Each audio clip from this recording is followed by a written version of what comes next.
Hi, welcome to the latest episode of the Wellbeing Show. I'm your host, Noel.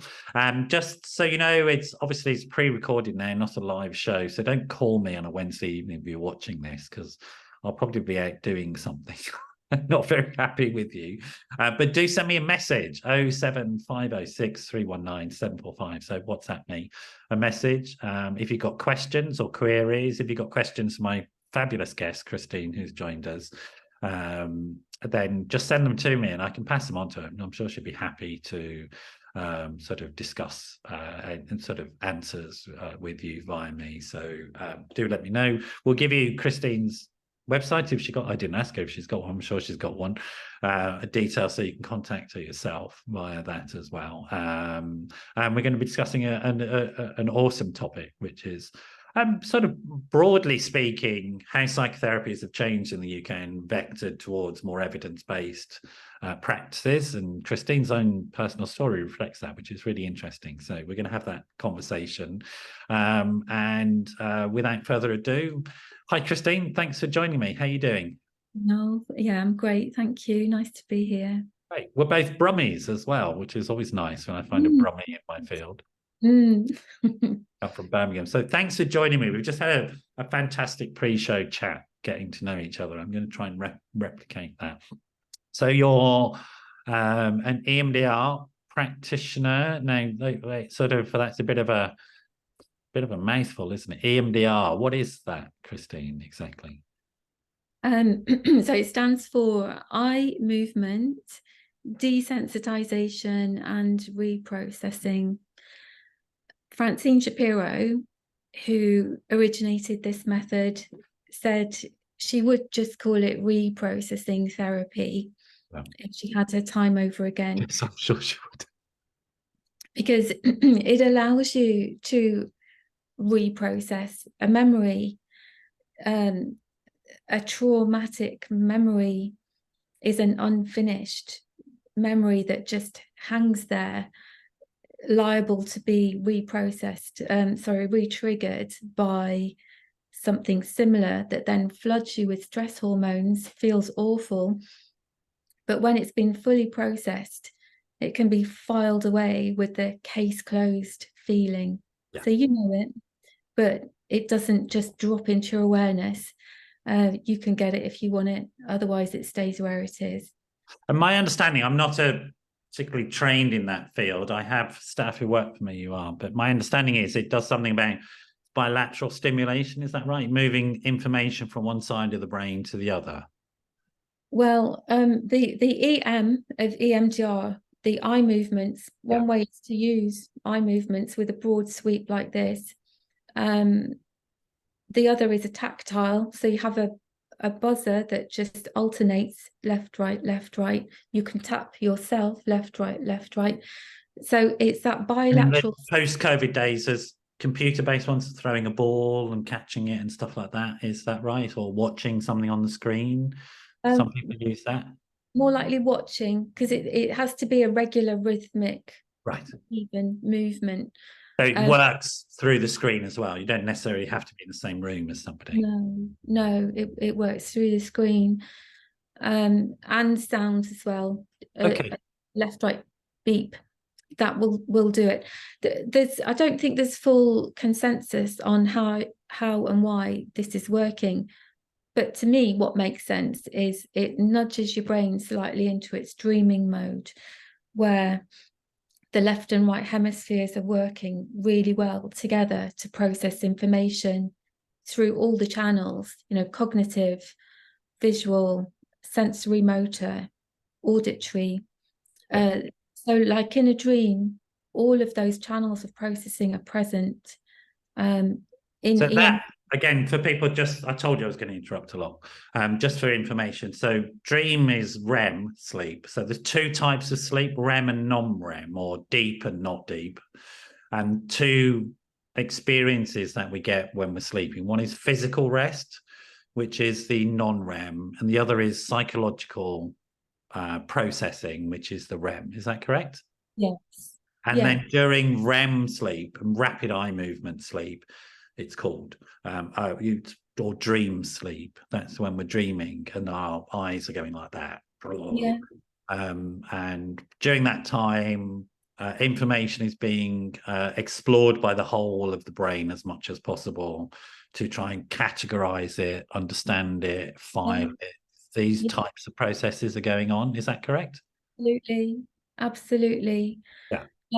And I don't know the detail here, but it is being moved, but I think it's being moved front to back As well. Yeah. Yeah. Yeah. An unfinished memory is more at the front. In long-term storage, it goes to the back. Yeah. So it So feels let people know that we have a thing called a working memory, which is what we're using during the day. I think of it like this, which is because I have to think in these images, metaphors to remember stuff. I don't have a brain, particularly because of my own history of trauma. Memory is a weird thing. Sort of, other people have this thing called memory. I have my brain that works and the way it works. But if I think about working memory, I think of it as like a toilet cistern that slowly fills up with stuff during the day. It gets full, and then I have to pull the chain at night, and that's what happens. It gets drained out, and then that's that physical move, isn't it? So the working memory is more towards the front, and then the long-term memory, what we call learning from experience, is more towards the back. And the processes like the memory stack or long-term memory, there's different types of, and the idea is the brain is really good at automation, because if we were having to think about everything all the time, we'd freeze up. Like if you imagine trying to drive a car and having to think about everything you did, so it'd be impossible. You'd crash, you'd literally crash all the time.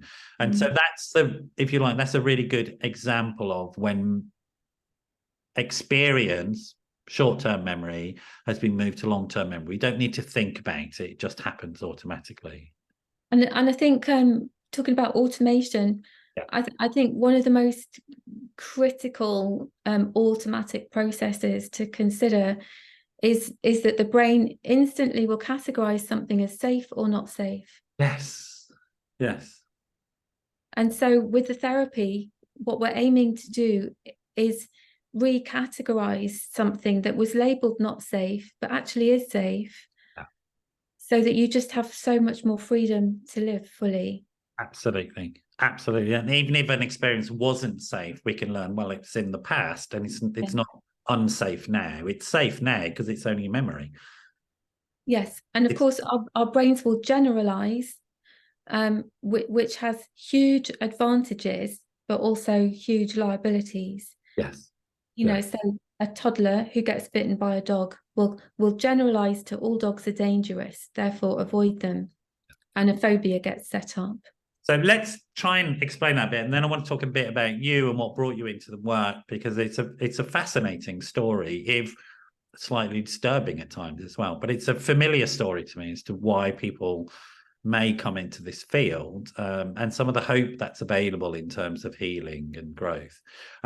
So you're just talking about generalization, and you know, a good example of that is things like phobic responses and why that's useful for us. But I've lost my train of thought, so I'm going to go back to talking about introducing your own sort of life experience, if that's all right. So you come from Birmingham, but you weren't born an EMDR practitioner. You've got a story, haven't you? Do you want to sort of tell us about that?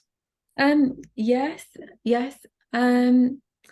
So years and years ago, I was working in Birmingham, very early in my career, working for an environmental charity.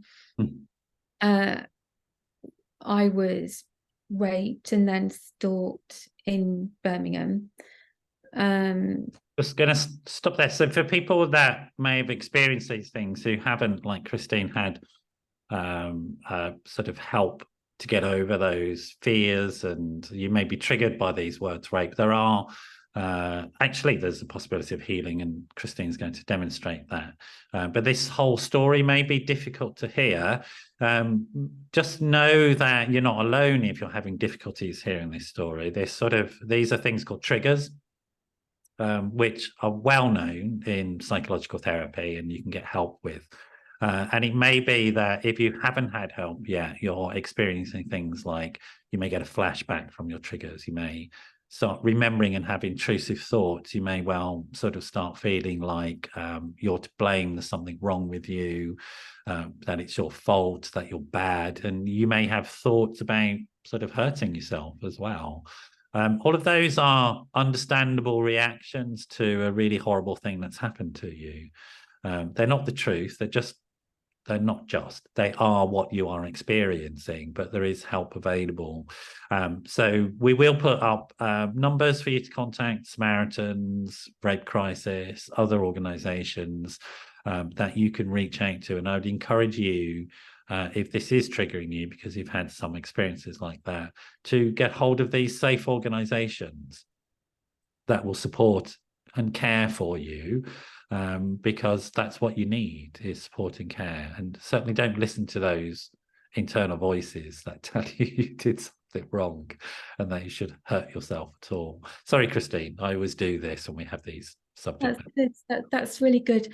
In my experience, EMDR is the best thing that you can use to deal with an acute crisis that leaves such a traumatic response as this. It's the gold standard without a doubt of treating those incidents of trauma that are overwhelming. Yes. So come back to your story. So you experienced this horrific, horrible thing, and then what was next? What happened next? Well, I think I went through all of the responses that you've just described. You know, I thought it was probably my fault.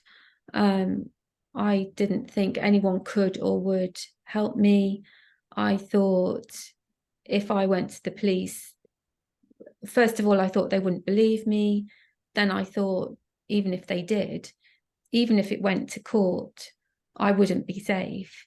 Because even if he was charged and convicted, I would only be safe for as long as he was in prison. Then he'd be out to finish the job. So I thought there was absolutely no point taking it further, until I'd been stalked in my lunch break in the centre of Birmingham a few times with death threats. You know, for instance, he would come up behind me, get my arm and say, if anything happened to you in the street, do you think anyone would help? I don't. And I thought, I don't. So at that point, I did go to the police, who had a file this thick, so they knew who it was. They said, you're like everyone else. You've brought us no evidence, so the best thing you can do is move. So I moved to London. Going to stop the conversation there. Just checking with you. Are you okay talking about this stuff? Great. Yeah. Wonderful. I want people to notice that Christine is absolutely okay talking about this stuff. I mean, this guy, that's right. This guy was deliberately trying to groom you to become a long-term victim of his, which is, and I know I've worked in forensic settings, and I've worked with offender patients who, some of whom were like this, violent offenders, violent sexual offenders. And this is what they do. You know, and often the police do know who these people are. I think he was, I thought he was gearing up to kill me, which is why I moved. Yeah. But another dimension of it, which it was a racist attack. You know, what I said, you know, why? And when it was happening, he said, because you're white and perfect and I want to break you. Yeah. And so in that moment, I, of course, did not feel perfect at all.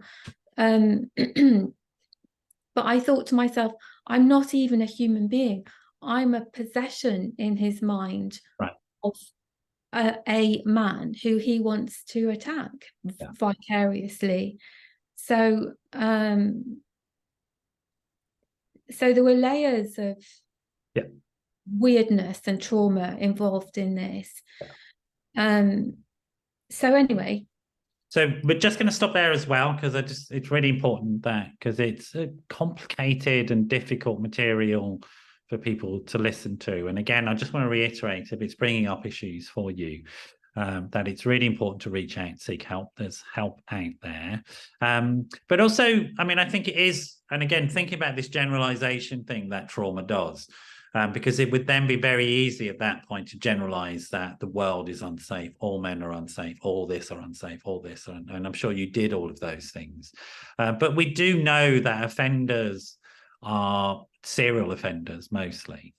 I mean, that's what the evidence tells us, that the men, and it is men who will do this, tend to be serialized, and that's why the police have files like this.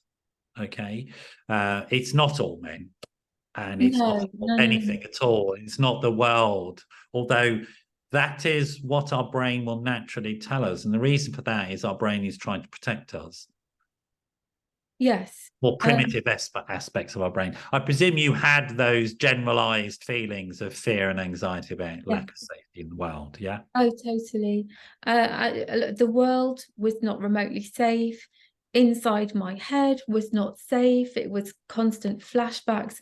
I had to scramble my brain to get some relief from the flashbacks. Yeah, everything was awful for a time. Yeah.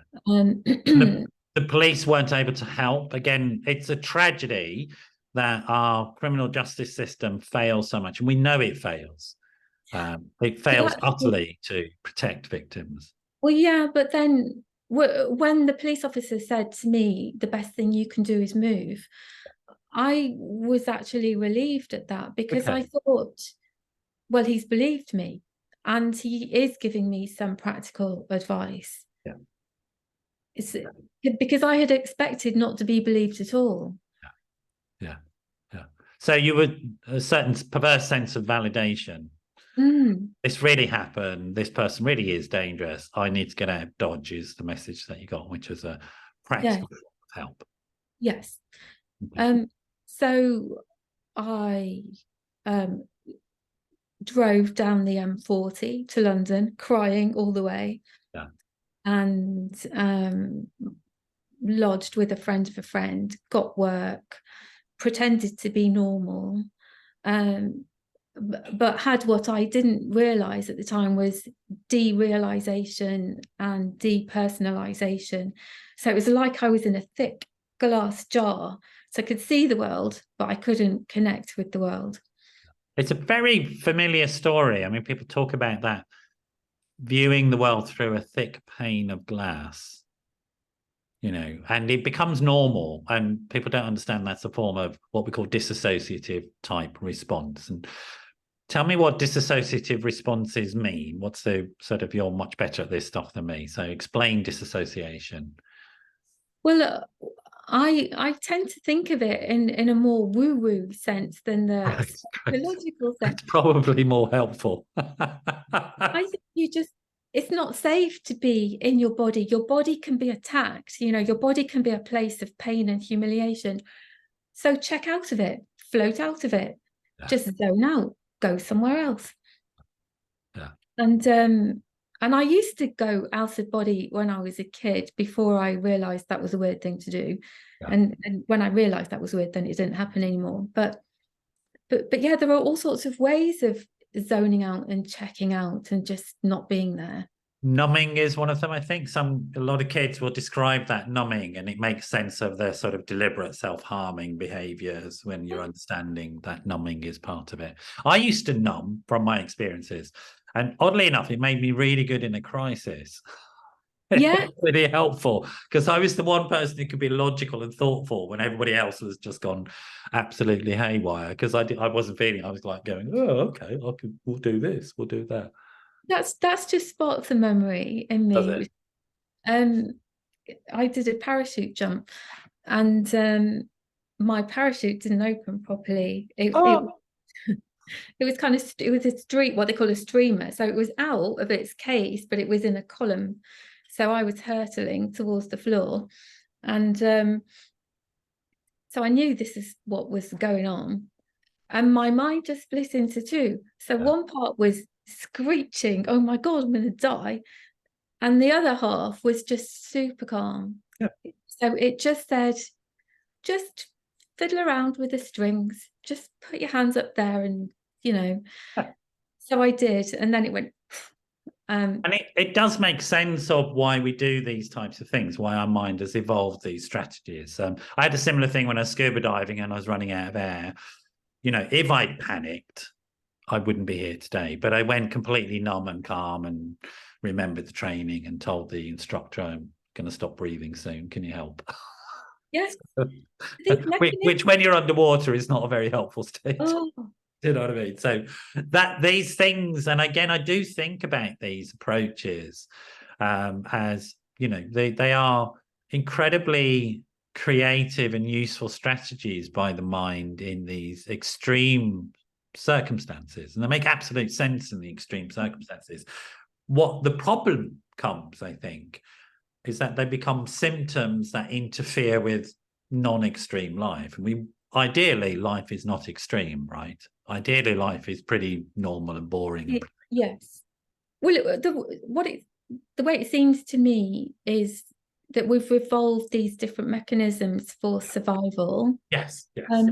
But we've not evolved the kill switch. You know, once they're in, like armor plating on a medieval knight, the suit of armor is great for the battle. It's not great if you just can't take it off at the end of the battle. It's not great when you want to jump in the bath and relax. No. That's not great at all, is it? No. And if the armor's been on for a long time, it's like you think it's you. And the idea of taking it off is alarming, because you think you'd be so vulnerable without it, but then you'd be so free without it, you know, to run around and just use up less energy lugging yourself around the whole time. Yeah, and literally to be able to relax and take it easy. Do you know what I mean? Which is what we do need to be able to do that. And polyvagal stuff tells us that with these two nervous systems, the active and the relaxed one, and we need that balance. And one of the features, I think, of trauma is that if you're always active, you're always scanning, you're always looking for danger, you're always in a sense of threat. So much energy that you could be using in other more creative ways. Absolutely, absolutely. I want people to notice how, because this is a feature of our conversation prior to the show, but to notice how Christine is talking about this stuff and she's gone beyond even that notion of being a survivor into somebody who's thriving in her environment. And that's the hope of appropriate help. If you get appropriate evidence-based psychological therapies, you can recover without a doubt, and you can go on to have a wonderful life. And so if anybody's listening to this and you're thinking, oh God, I'm stuck in this horrible situation forever, you're not.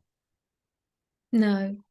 You went on to train initially as a psychotherapist, and I'm going to use this as an apocryphal story, but you know where I'm going with this. So tell me about your initial training. You didn't really train in EMDR initially, did you? You decided, like me, you decided to become a therapist because if you didn't, you were going to go bonkers and lose the plot. So it was about healing yourself, I guess, right? Yes. Well, I'll just say as well, you can only train in EMDR if you are already trained as a psychotherapist, a psychologist, or a psychiatrist. So it's a necessary first step. And the reasoning is, just so that people know? Well, you need a huge body of knowledge before you go in to use these tools safely. Yeah. Okay. So you started training as a psychotherapist. Tell us about that.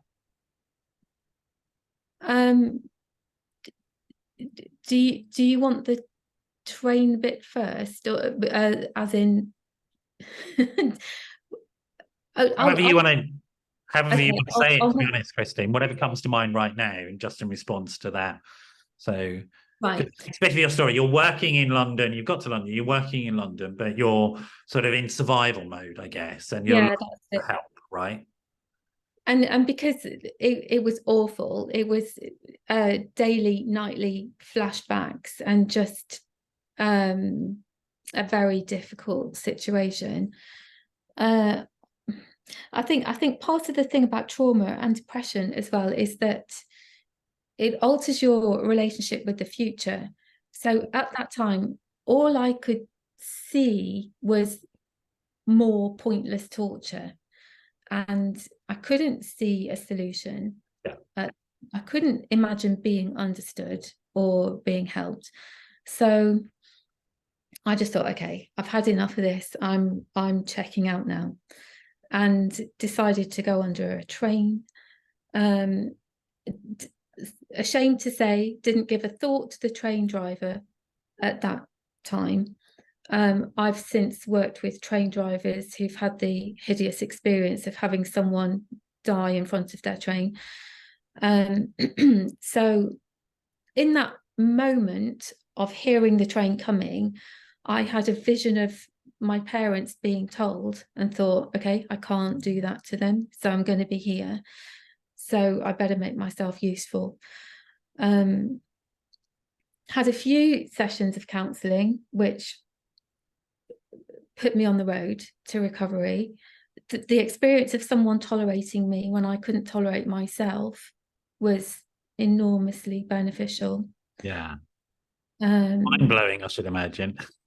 Yes. Yeah. Does somebody else survive this thing that I know I can't survive? I mean, that's a quite extraordinary experience. It helped me feel less toxic, less weird, less defective. It helped me to normalize the experience as you said before, not my fault. I just thought I was. It's an interesting concept here. I mean, this is not exactly what happens, but that notion of I'm so toxic, I'm destructive is very familiar, I think, to people who've had really horrible things happen to them.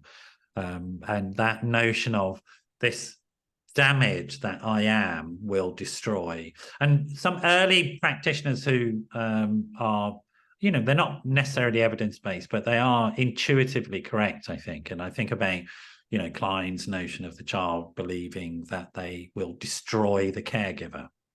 Yeah. How catastrophic that thought would be. The idea that I could destroy any possibility of being looked after would be a terrifying thought. Yeah, absolutely. And it's surprisingly widespread. Yes. Because if you feel toxic, obviously you want to hide that.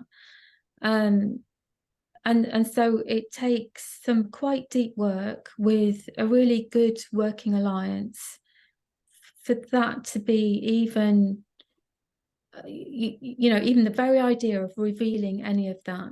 Yes. You need to provide a really safe holding environment, and with the evidence-based psychological education that this is something that can be worked with and can be. Absolutely. So I'm bringing this to the fore simply because I know if people are listening to this, I want you to understand, because the way we emotionally identify is really important. And if people can understand, even with a deep sense of toxicity and destructivity, that you can get help. It doesn't really is. That's a feeling that you have, folks. It's not a fact. It's not a fact that anybody is so toxic that they will destroy the possibility of love. The other thing about suicidal ideation, which is that impulse to jump under the train. I remember once having that impulse, and I was lucky in that I had a lot of phone numbers to call, and I've been trained into making those phone calls. And there are organizations that you can contact who you can call in immediate crises. Samaritans comes to mind. Always a good number to have on speed dial, folks.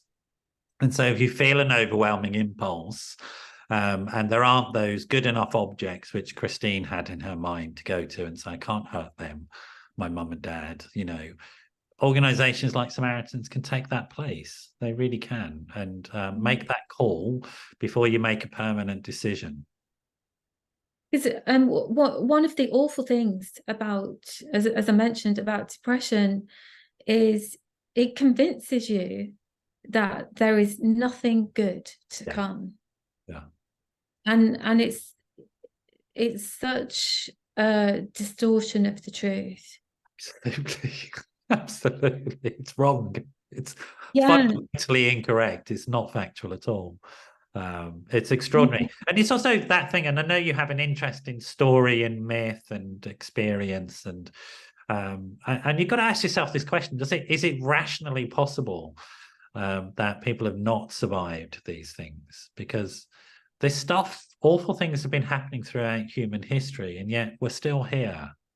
So somehow we found ways through this stuff. And there are, I mean, modern psychological methods, I think, quicken that healing experience. They're really great for that. Coming on to, so you were having these experiences, you're experiencing life as awful. You have a seed sown through these 6 sessions from your GP that there was at least a possibility that somebody could survive you. Yes. What did you do next? What was the sort of next steps for you? Well, this is very much a cliche, but I thought to myself, if I'm going to be here, I'm going to be useful. And having experienced depression and how catastrophically awful depression is, Yeah. I thought, well, if I can help even one person get out of it, then that's something. So did my training at Regents College in integrative psychotherapy, focusing on psychodynamic psychotherapy. So the Lots of words there. Let's try and explain some of those. So integrative, my understanding is it's a school of thought, but it's also an attitude, isn't it? About you pick and choose. Drawing on bits and pieces, drawing on things that seem to make sense, you know. Yeah. So my other one was existential, which is how you make meaning in life, how you make the choices that you make. And psychodynamic? So psycho meaning mind, and dynamic movement. So how the forces of the unconscious push and pull against one another.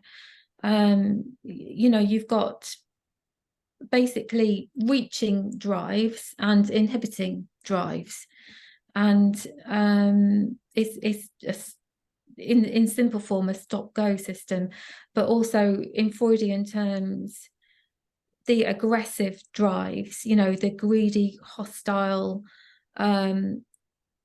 those survival drives that tend to get squashed and denied, and the superego drives of being nice and socialized and fitting in, and then the ego mediates between. Yeah. Okay. Great. Thanks for that explanation. So you're doing this quite broad, complex psychotherapy training. And how did you experience it in terms of your trauma and your depression, etc.? It was really great to get some knowledge. It was really great to be in a group with people from all kinds of different backgrounds, because at the time you had to be 30 or older to train, because you needed some life experience. And there were all kinds of people with all kinds of wonderful life experience. So that was very affirming. You also needed to be in your own personal therapy while you were training.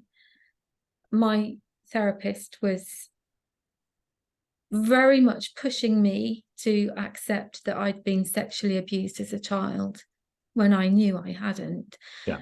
So, the so-called recovered memory syndrome thing. Yes. I mean, I'd had a child by the time I was training, and I made a flippant comment that labour was painful and awful, and I wished I could have had an out-of-body experience. And he seized upon that as evidence that I'd been sexually abused as a child. Oh.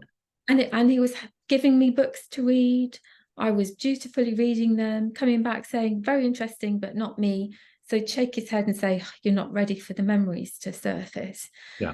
And then do you mind if I interject at this point? I mean, if somebody's listening to this and you have a therapist any health professional trying to tell you that program your mind, it's not safe space.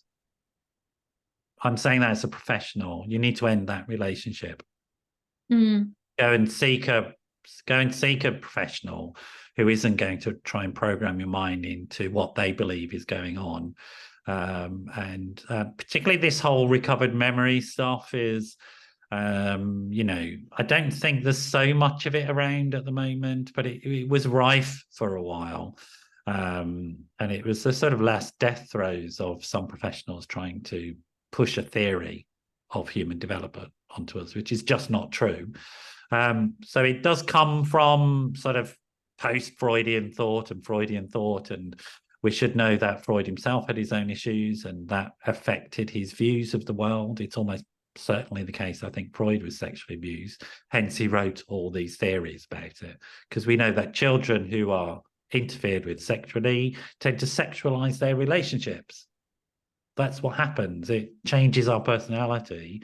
And the model that we're going to discuss, the evidence-based model, is much more useful in thinking about sort of how our mind is shaped by traumatic experiences. So I just want to put that out there. And I say that as a regulated therapist, drama therapist. That's my original training. I'm regulated in that. And therefore, it's about protecting the public.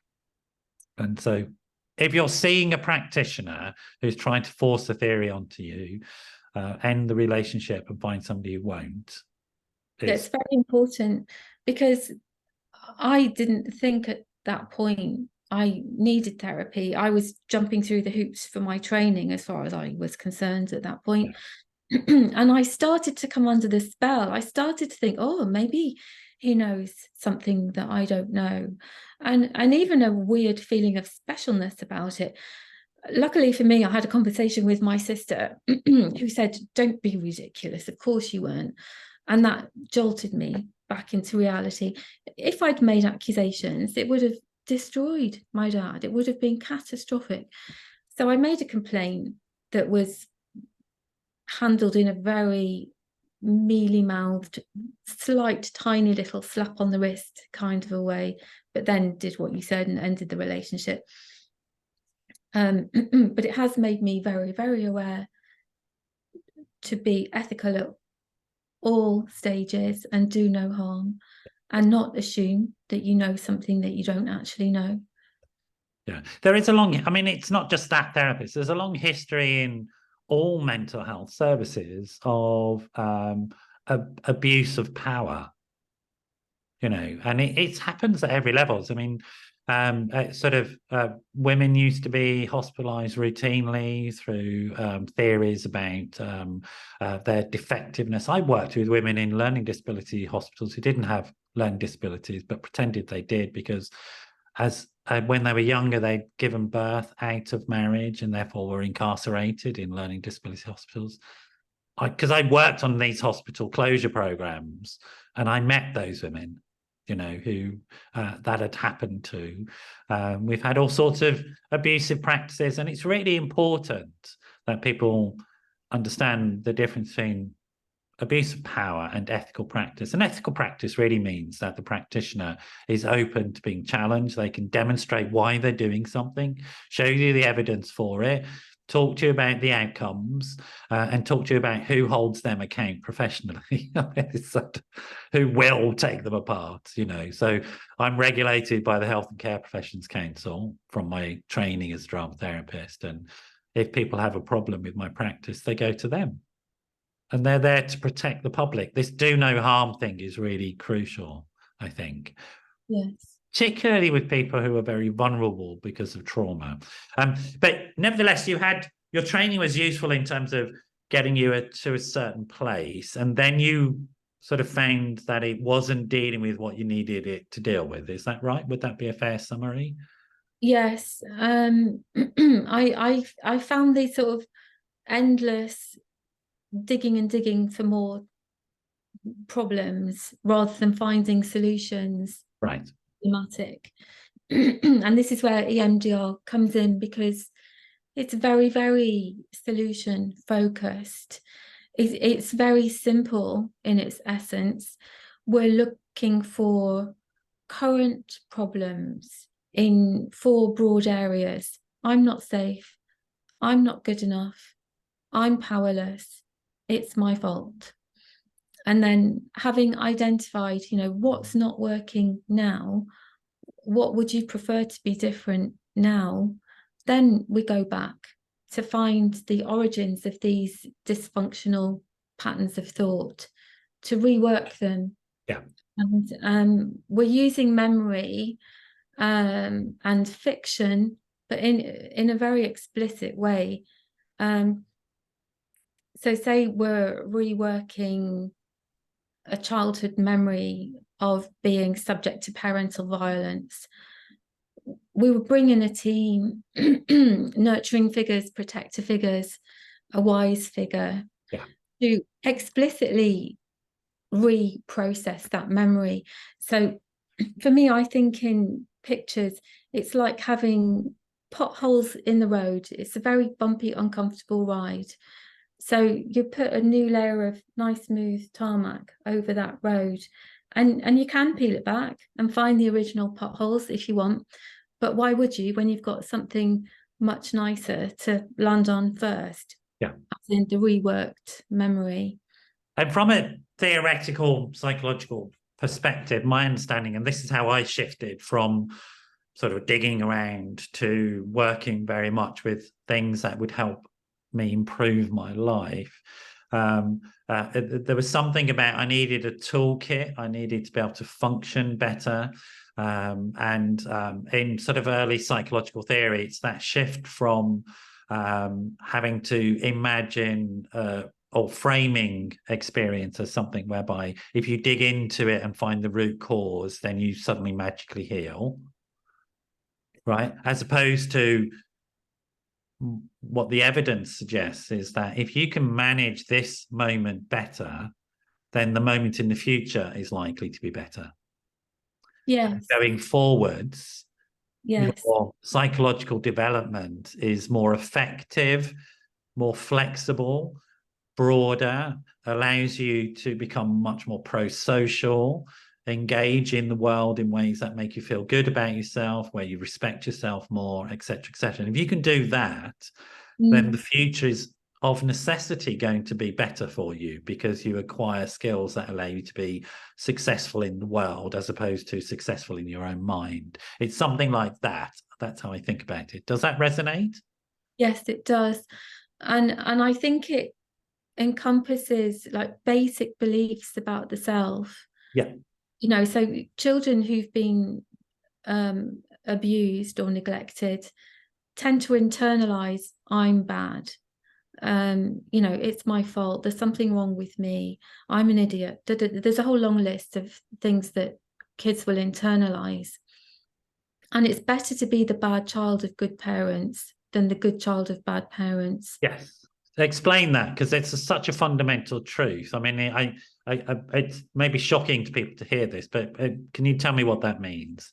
So say you're a 4-year-old child and your parents are not treating you well.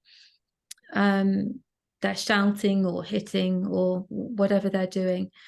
So if you see yourself as the bad child, it makes sense of their behavior. It makes it more logical. And it leaves you with some hope, because if you learn how to be a better child, then they'll become better parents. And so it lets you tolerate the situation and have some hope for the future.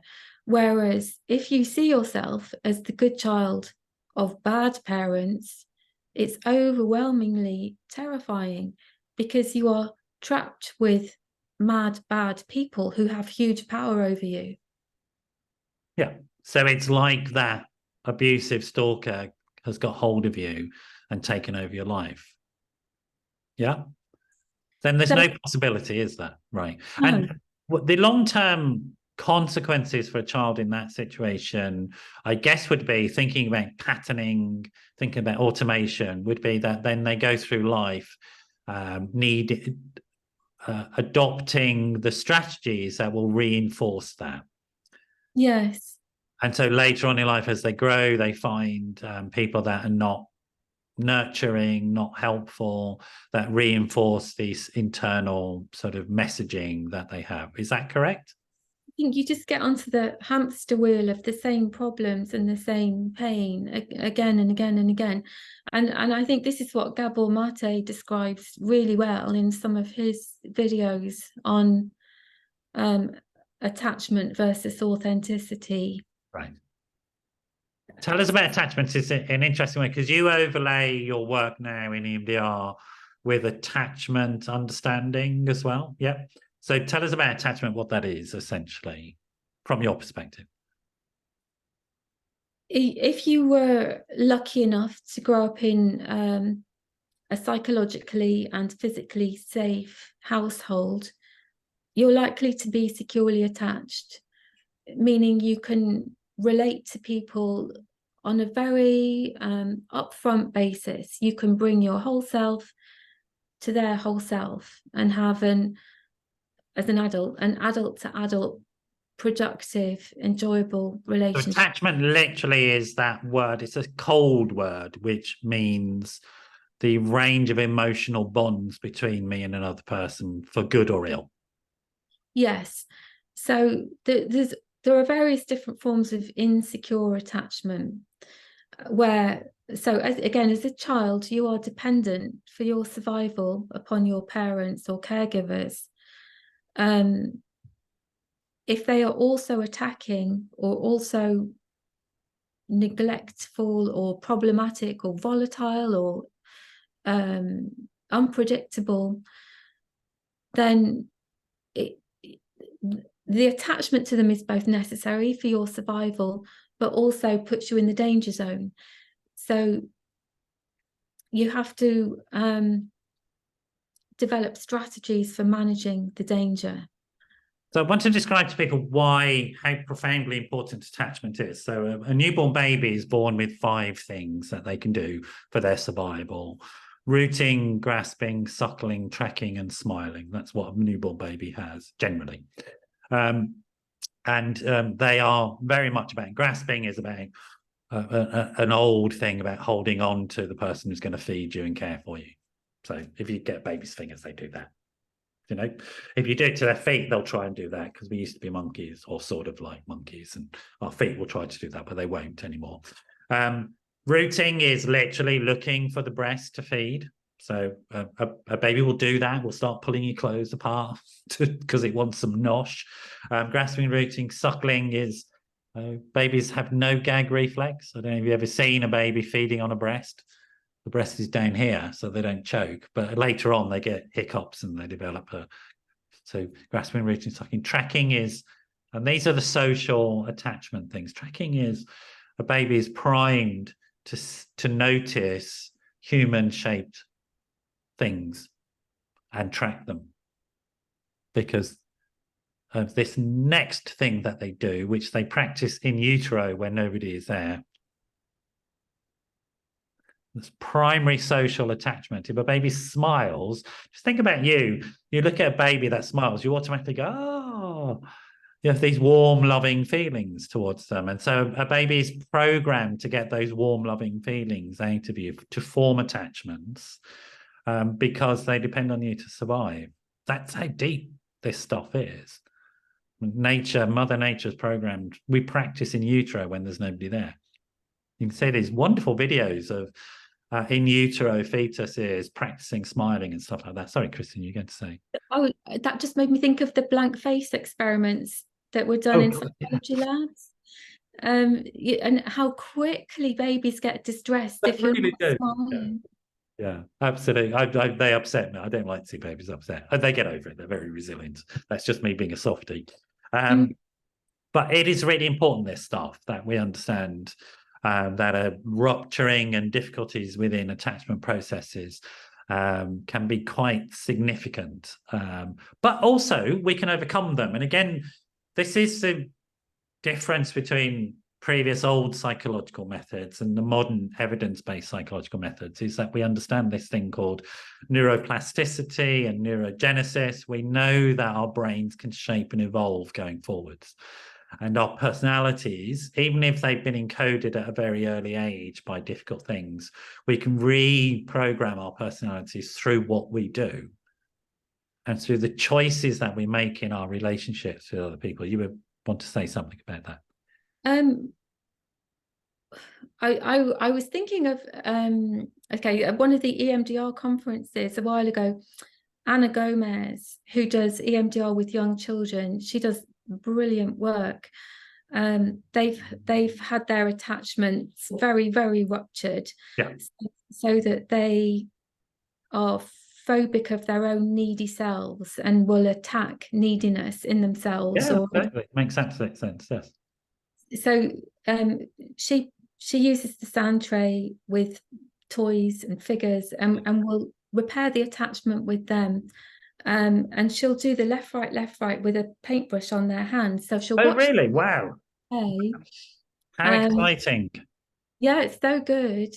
So at first, you know, they're like bashing the baby toys. Then if she can get to a point where they can recognize, you know, she'll say, what might that baby need? And the child might say some milk. So as soon as something good, she'll go to affirm it. So it's encoding in the nervous system, yeah, that this is normal. Needing something is normal. And then it's building up to loving is normal. Loving means this. Caring, gentle. It doesn't mean hitting and shouting. Doesn't mean anything sexualized. You know, so it's really rewiring and reprocessing these deep meanings and patterns. Yeah, I'm letting you know that we're coming to the point where the show will be wrapping up. I told you it would go. Everybody says, what? Is this the end? But we're just giving you the heads up so it doesn't shockingly interrupt the discussion. So again, sort of to get people to understand this is that human beings are like a lot of mammals. Because of our social nature, we can change. And what we do in the world with our social interactions, or we have done to us with skilled professionals in social interactions. And this is a sort of this is a scientific basis of why evidence-based approaches work in psychological therapies. Is that it's having a direct impact on the shaping of the brain of the patient and also of the therapist, to be honest, because of this endless process of change that is happening in our minds, and our minds means brain as well. There's physical things are happening, which are, and also these processes that you're describing, Christine, that people should understand is they are, you know, they're backwards and forwards in the brain, but they're up and down as well, because the brain has evolved over a long period of time. And it goes from the brain stem to the midbrain to, we're talking, the processes here, we're talking about the upper brain, higher functioning. And it's about the connections between those bits of the brains as well. So EMDR works on something called adaptive information processing. So we infer that the brain wants to process information in an adaptive way. And sometimes it gets stuck and information is maladaptive. So I see this as, if you could lay out the cortex as a big circuit board, there are big complex circuits containing adult information about the self and the world. There are little child circuits containing simplistic, often wrong information. So EMDR allows the merging of these circuits so that the adaptive information can flow into the maladaptive and update it. Right. And create a big network that then remains. It doesn't slide back to its original position. And that's crucial. People should really, it's a really crucial thing about sort of modern evidence-based practices is that the changes are pretty permanent. When you do these things, you are literally rewiring because it's more useful. And the brain is nothing if not pragmatic. Absolutely. And if you give it something that's much more useful, flexible, adaptive, it will just default to that. And it will, even if you've had these maladaptive experiences, they just go. And it's one of the things about sort of why these things are really useful, even short periods of time, like classic EMDR would be relatively short number of sessions, but you're working on models of EMDR that are longer sessions, and we haven't got that much time, but we're going to introduce a couple of new terms. So you've got post-traumatic stress, which people, I think, know the terms for now. Prince Harry has introduced us to these things and so on and so forth. But you've got, there's another one. So you've got PTSD, which is what people would probably sort of understand, but then you've got another one, which is CPTSD, complex post-traumatic stress responses or adaptations. I mean, the terminology is discussed, but complex meaning really from... Well, this is where, again, early in life, all of the necessary survival attachments have been so compromised, so that I think you then see the world and relationships through all kinds of distorted filters. The relationship to the self is compromised, as well as the relationship to other people. And you know, I'm bad, I'm defective, that gets played out and kind of made true through all of this complex PTSD. And so this is why... Try and explain that to people in a straightforward way. So if you think about, so it's behavioral reinforcement, really, that's what you're discussing from my perspective. And so if we think about in the UK, there aren't spiders that can actually hurt you, but you can get very afraid of spiders. And you get to that point because something happens with a spider at some point that makes you sort of anxious, a little bit anxious. Next time you see a spider, your brain then goes, this made you anxious before, is it dangerous? Because you're not realizing it's asking you a question. It's more, you experience it as a statement, you behaviorally reinforce that, and you react a bit more in a slightly more exaggerated way that reinforces spiders are dangerous, and gradually over time that builds up. You reinforce to the point where you can literally be jumping out of your skin as something that is completely harmless to us. Yeah, well, yes, and I think it seems to me there are three broad types of defense mechanisms. Yeah. So avoid that, distort that, compensate for that. Yeah. And when you're avoiding the spiders, say, you don't get the reality testing to update your templates, and the avoidance keeps the fear in place. Same with distortions, really.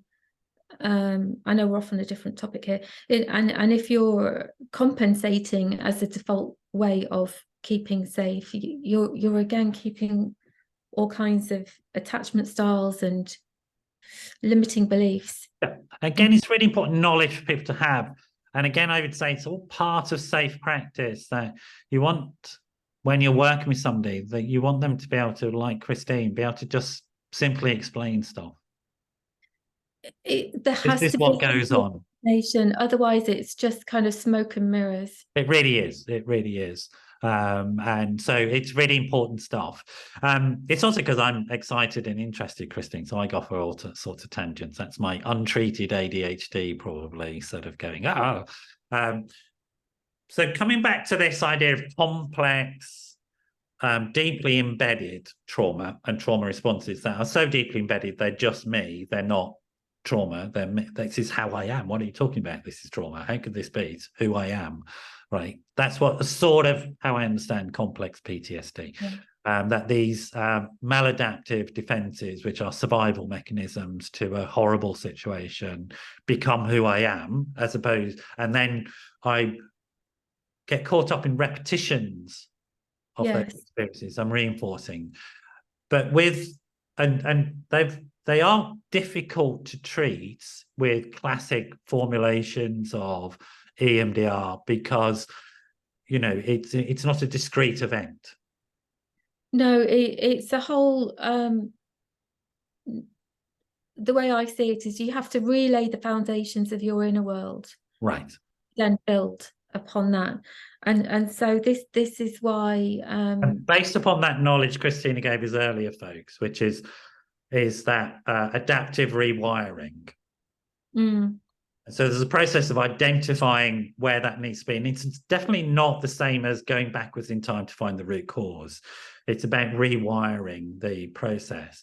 And for you, that comes from this approach adapting and utilizing attachment insights, and which again are evidence-based approaches to psychological therapies, right? So the bringing in of those attachment understandings is crucial, do you think, Christine? Is that the point? So this is where EMDR is blended slightly with hypnotherapy.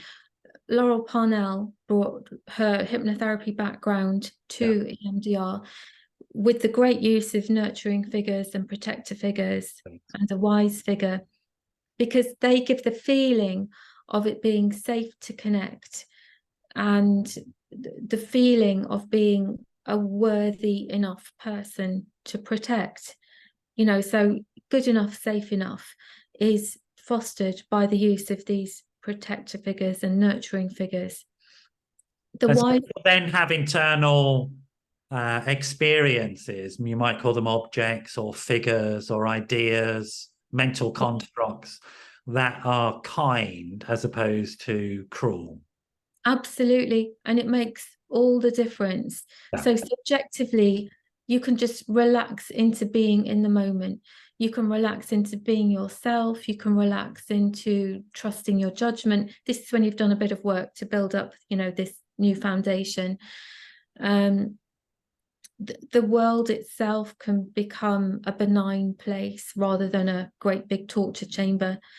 And so again, I want to explain to people why this is important, and I'll explain in the way I understand it, which is not particularly technical. So if you think about an infant that's born, and all parents will know this, you've got a newborn infant, you leave the room, they're immediately freaked out.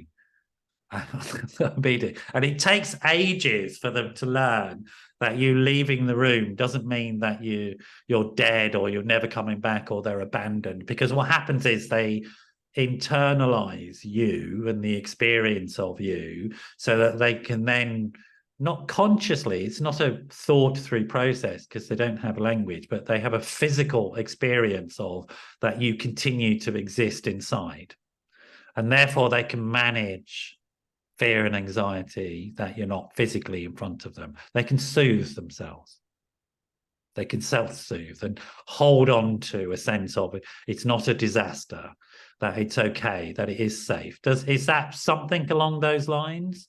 Yes, definitely. And soothing, if you take that to its essence, is a belief that you're good enough, strong enough, Yeah, exactly. good enough, you can cope. And it's a belief in the future as well. You know, something is coming that's okay. Yeah, it's a very sort of not very well known aspect of the diagnosis of PTSD, which is this thing that's called foreshortening, which is something that you talked about earlier on. You experienced it, and it's a classic sign that somebody has a trauma functioning. Is there's no sense of the future, or the future is brought here.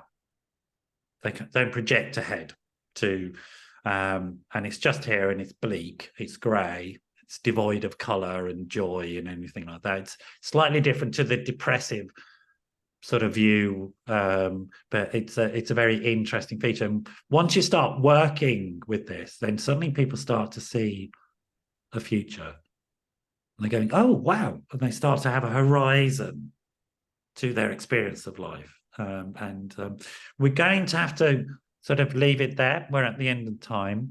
It's been a real joy for me to have you on. If people want to know more about what you're doing, how do they get hold? Have you got a website that people can see your work? My website is pearsontherapy.com. Yeah. It's absolutely worth looking at the EMDR Association website, and also emdrfocus.com, which is my supervisor's website. It has lots of good information. That's for the attachment informed side of things. So folks, this has been a really complex or very professional technical thing, which I hope we've presented in a way that's accessible as well. Sorry, I interrupt you, Kristen. I'll come back to you about that. But also, it's been a a show that has touched upon some difficult and complex issues that may be triggering for you. So again, I want to remind you that, you know, if you've been having difficult emotional responses and psychological responses while you've been listening because you have unprocessed traumatic events in your life, just to remind you that there is help. Don't make decisions that will permanently damage you, that whatever it is, you can get the treatment that you need.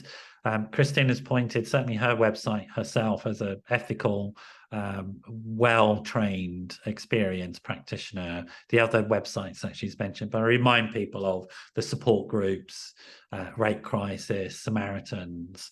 There's always hope, folks. You don't have to feel hope to know there is hope. That's such a good point.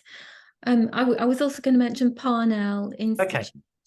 Okay. Parnell Institute is Laurel Parnell's US-based website, but she has an international directory on that one. Brilliant. Absolutely fantastic. A real genuine pleasure to have you with us on the show. We have to leave it there. We're slightly overrun, but I don't care. So the rules are there to be broken as far as I'm concerned. You stay there. Bye-bye, folks. We'll see you at the next show. Again, just to remind you, if you have questions and thoughts and you want to share them, get hold of me on WhatsApp, 07506 319 745. And I think this is going out before Christmas, or it might go out in the new year, I'm not sure. But if it goes out before Christmas, Merry Christmas.